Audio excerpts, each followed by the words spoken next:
شہادت افغان صاحب، آپ سے جاننا چاہوں گا، آپ نے خود سیاست کے اندر مختلف سیاسی جماعتوں کو بڑے کٹھن حالات سے گزرنا پڑا، آپ ان حالات کے وٹنس ہیں، لیکن سیاسی جماعتیں اسی مشکل ترین راستے سے کوئی نہ کوئی راستہ نکالتی ہیں، ہمت نہیں ہارتی، لیکن جب کبھی انہیں کوئی موقع ملتا ہے اس موقع سے وہ مزید اپنے لیے آسانیاں پیدا کرتی ہیں، اس موقع کو ہاتھ سے جانے نہیں دیتی۔ پیپلز پارٹی کا اگر ہم سیاسی مشکلات پر نظر دوڑائیں تو ایک طویل مشکلات کا ایک سفر ہے، لیکن اس سے الٹیمیٹلی پیپلز پارٹی نکلی۔ پاکستان تحریک انصاف انہی مراحل سے گزر رہی ہے۔ بانی پی ٹی آئی سے ملاقاتوں کا سلسلہ ختم ہو چکا تھا، لیکن پھر عدالت نے ایک حکم نامہ جاری کیا جس کے نتیجے میں اگرچہ کہ شفا ہاسپٹل میں بانی پی ٹی آئی کا چیک اپ تو نہیں ہو سکا، لیکن ملاقاتوں کا سلسلہ ضرور شروع ہو گیا۔ جو صحت سے متعلق شبہات تھے وہ ختم ہو چکے، لیکن اسی پاکستان تحریک انصاف کی قیادت نے ان کے چیک اپ کے بعد، اگرچہ کہ چیک اپ سرکاری ہاسپٹل میں ہو، اس کے بعد ایک بڑی گرما گرم پریس کانفرنس کی، دوبارہ دھمکی امیز بیانات تھے، کسی کو چھوڑیں گے نہیں، بانی پی ٹی آئی بھی یہی کہہ رہے ہیں، اور عدالتی حکم کے باوجود پریس کانفرنس کر ڈالی۔ تو آپ کو لگتا ہے کہ پاکستان تحریک انصاف کو جو ایک تھوڑی سی سپیس ملتی ہے اس کو اویل کرنے کی بجائے وہ نیریٹو بلڈ کرنے کی کوشش کرتی ہے، میڈیا میں جا کے حکومت پر پریشر بلڈ کرنے کی کوشش کرتی ہے، جو کہ اس کے لیے یہ اسٹریٹجی کو درست ثابت نہیں ہو پا رہی؟ کس طرح دیکھ رہے ہیں اس معاملے میں پی ٹی آئی کی حکمت عملی کو؟ آپ نے ابتدائی میں جو بات کی ہے کہ آپ نے ہمیں ایکویٹ کیا ہے پاکستان پیپلز پارٹی کو پی ٹی آئی کے مقابلے میں، تو میرے خیال میں اگر اس لحاظ سے دیکھا جائے تو جتنے صبر و تحمل کا مظاہرہ اور جن کرائسس کو پاکستان پیپلز پارٹی نے فیس کیا، تو پاکستان میں کسی اور پولیٹیکل پارٹی نے سہولتیں تو لوگوں نے جو ہیں اویل کی ہوں گی۔ آپ یہ دیکھ لیں نا کہ شروع میں آپ یہ دیکھیں کہ بھٹو صاحب کی ٹرائل، بھٹو صاحب کے ساتھ جو کچھ ہوا،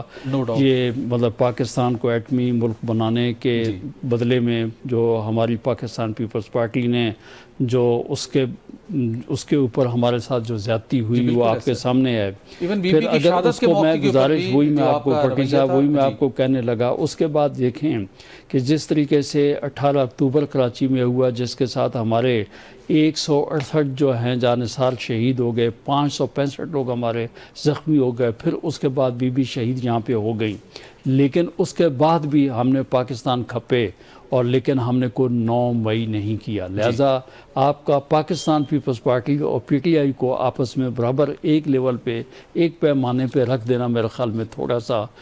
وہ مناسب نہیں ہوگا۔ ہم نے بالکل نہیں رکھا جی، ہم نے تو کہا ان کے بلکہ پی ٹی آئی کے لیے پریسیڈنٹ ہم نے بتایا کہ پیپلز پارٹی نے ایسے راستہ ہموار کیا۔ اس کے بعد سلسلہ صورتحال یہ رہے گی بھٹی صاحب، یہ آپ دیکھیں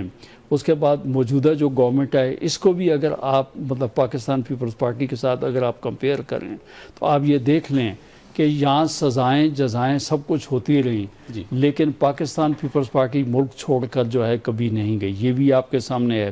پھر اس کے بعد یہ یقینی طور پہ یہ ہے کہ پی ٹی آئی کے جو بانی ہیں وہ جیل میں کیس میں سزا ہیں، لیکن آپ یہ دیکھ لیں کہ میرے آج کے جو پریزیڈنٹ جناب مرد ہول آصف زرداری صاحب ہیں، ان کے ساتھ کیا ہوا کسٹڈی میں، کس طریقے سے جو ہے پنجاب سے جو ہیں یہاں سے آفیسرز کو پوسٹ آؤٹ کر کے کراچی میں ان کے ساتھ جو جس طریقے سے تشدد کرایا گیا، وہ میں سمجھتا ہوں کسی اور کے ساتھ پاکستان کی تاریخی میں نہیں ہوا، لیکن ہم محب وطن ہیں، ہم سیاستدان ہیں، اور پھر بھی پاکستان پیپلز پارٹی نے ریکنسیلیشن کی بات کی۔ لیکن اس کے بعد تو سر ڈپریشن کا شکار ہو چکے ہیں لوگ، مل نہیں رہے، اور کہتے ہیں اس کے اوپر اگر آصف صاحب کا ایک انٹرویو تھا زرداری صاحب کا، انہوں نے کہا تھا، یہ آپ کو یاد ہوگا کیونکہ آپ کے چینل پہ وہ چلا تھا، کہ انہوں نے کہا تھا کہ جیل 2 سال کے بعد بھولتی ہے آدمی کی مردانگی اور اس کے اعصاب جو ہیں اس کے بعد پتہ چلتے ہیں۔ بہرحال وہ تو آپ کے سامنے، میں اس پہ تبصرہ نہیں کروں گا۔ اب بات سلسلہ یہ رہ گیا کہ اس کے بعد آپ یہ ہیں کہ موجودہ جو ہے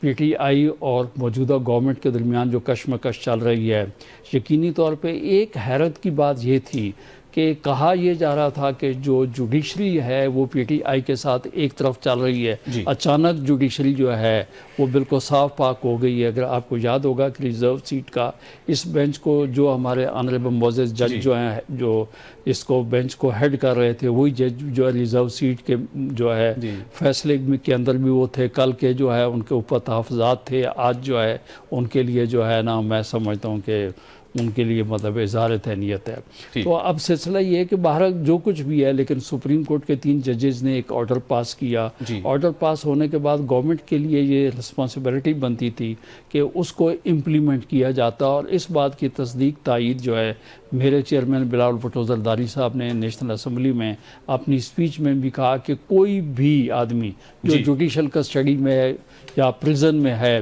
قیدی ہے، تو اس کو ایک ساتھ برابری کا سلوک بھی ہونا چاہیے. جی بالکل. اور ٹریٹمنٹ جو ہے اس کا حق بنتا بالکل ہے. صحیح. اب اس کو بھی چھوڑ دیں. میں یہ کہتا ہوں کہ نیشنل لیول کے اوپر اتنے بڑے لیڈر جو کہ پرائم منسٹر رہ چکا ہو، اور گورنمنٹ آف پاکستان اور آئی سی ٹی کے اندر بیٹھ کر یہ مزاج نہیں ہونا چاہیے کہ ایک ڈاکٹر کو آپ وہاں سے بٹھائیں اڈیالہ سے اور اس کو جنوب میں بھیج دیں، اور ایک بہن کو بٹھائیں آپ شمال میں بھیج دیں. اور جو عوام کی توقعات ہیں، لوگوں کی توقعات کے برعکس جو ہے آپ ان کو جو ہے. لیکن پھر فیملی کو بھی سپریم کورٹ کے حکم کے برخلاف پریس کانفرنس نہیں کرنی چاہیے تھی. اس میں تھوڑی سی ایک تھن لائن ہے جی بات. اس میں یہ تھی کہ ان کے ٹریٹمنٹ کی جو ان کی میڈیکل رپورٹس ہیں ان کے اوپر جو ہے ان کے علاج کے اوپر کوئی سیاست نہیں کی جائے. تو جو سپریم کورٹ کا علاج تھا شفا انٹرنیشنل والا، وہاں تک وہ پہنچا نہیں. تو لہٰذا میرے خیال میں جو ان کے ساتھ بیتی تو اس کے اوپر میرے خیال میں اگر آپ کہتے ہیں کہ اس کے اوپر زبان بھی خاموش رہے تو وہ میرا خیال ہے. میں واپس آتا ہوں، پھر آپ سے جانوں گا. طاہر صاحب نے تو پوری پارٹی کو توہین عدالت کا مرتکب قرار دیا، فیملی کو بھی.